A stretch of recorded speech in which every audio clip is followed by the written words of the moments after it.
In a recent video, we said clarity is king.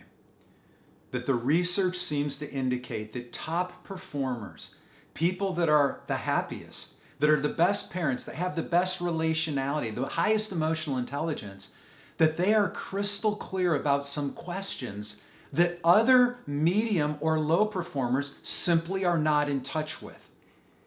And we've already talked about who are you and who are you becoming.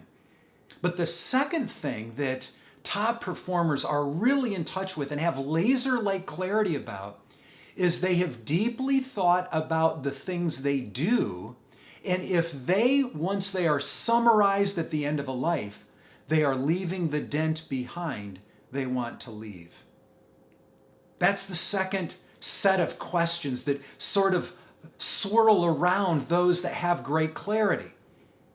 Are you currently engaging in your work life, your vocational life, and in your avocational life, the kinds of things that at the end of your days, you're going to be able to look back and say, yes, I have left the world a better place.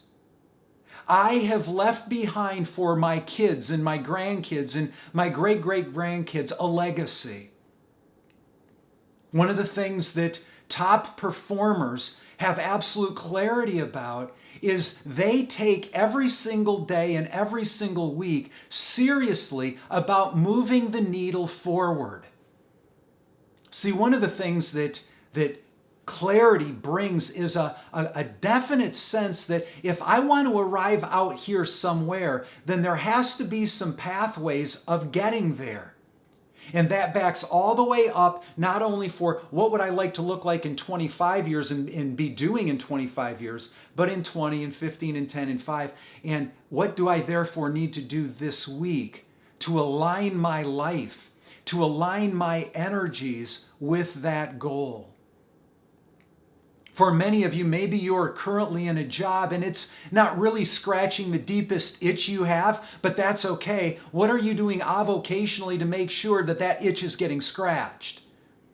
Maybe you're in a job where you're saying, you know what, I've been contemplating that maybe it's time for a change because it is not most deeply mining and unearthing who I am at my best. I have clients in midlife that often say to me, you know, the first 20, 25 years of my life, I did X. I was a teacher, but it really didn't scratch the artistic itch I'd always had, and they're shifting gears to become an artist. Or they said, you know what, I grew up and my mom and dad wanted me to be an engineer, but the thing I always wanted to do is help underprivileged adults that have learning disabilities. And so I am going to go back to school and do a degree in special education for adults. Because this is the mark they want to leave. And so I want to just invite you in this short video to a very simple exercise. The clarity research says that those that are happiest in life are evolving toward a person and evolving toward a contribution they want to make. They're evolving toward the self they want to become and the contribution they want to leave. Is that you?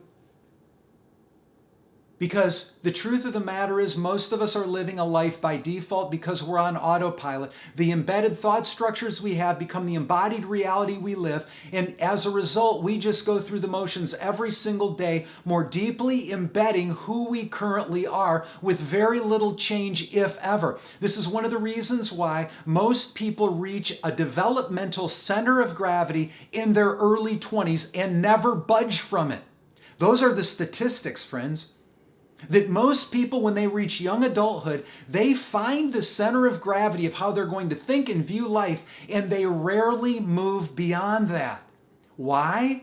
Because of embeddedness, because of embodiment. Those things become the ruts we live in, and that autopilot life takes us down that lane, never thinking another thought about it. If you want to break the habit of being who you currently are, through that embeddedness and embodiment, It will take a new disembedding and re-embedding new thoughts to become a new sort of person. And that boils down to the very things we do day in and day out in our vocational and avocational contribution. So a simple question. At the end of your days, if you have an opportunity to review the years you've lived on this life, however many it is, will you have made the dent you wanted to make?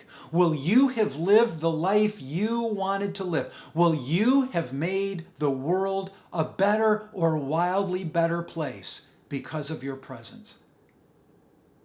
I hope you'll take seriously this stuff around clarity, because I think it can really elevate all of us. And the great part of it is, it will elevate everyone around you, and it will elevate the world that you live in.